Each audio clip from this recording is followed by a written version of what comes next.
George, Conroe, Texas, Independent. Good morning, Representative Davidson. I just wanted to make a quick comment. The Republican Party's biggest problem, and I'm calling on the independent line despite the fact that I've been a lifelong Republican voter. I'm on the independent for a reason. That is, the party's not dealing with the Democrats on a reasonable basis. We're still treating them as if they're the loyal opposition. They are not. They're communist revolutionaries, and until we get on that basis and deal with them on that basis, this country is headed for destruction. You're taking flack because you are right over the target. Oh, thank you, sir, and thanks for calling from Conroe. One of my college roommates was from Conroe, Texas. I won't give him a shout out here on the air, but you know, thanks for the comments. And look, if you go back, look, all Democrats don't agree with that. They're not where you say they are. But the leadership of the Democratic Party is absolutely where you're talking about. They've said as a brand they want to fundamentally remake America. And if you go back to the 60s and you look at the folks like the Weather Underground or the Students for a Democratic Society, they said they started to engage actually in violent revolution, and they thought that the country was going to unite behind them, or at least a significant portion was. And when they realized that wasn't the case, they said, well, we'll have to commit to a long march through the institutions. So what does that mean? Well, one, that refers back to Mao Zedong's communist march through China, where they turned China into a communist country.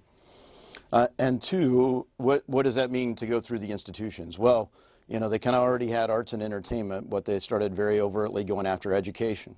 And conservatives moved out of the way. They said, we'll send our kids to Catholic schools, Christian schools, we'll homeschool. And that's fine, that's a responsibility of parents, but you had to stay engaged in the local schools and in college and academia. The far left has taken that over broadly. If you look at business, the far left didn't have business, but they've committed to that, and they've taken that over broadly. They've worked to take over sports. They've taken over most of the function of government. Democrats control, you know, people who work for the federal government overwhelmingly vote and support Democrats in office.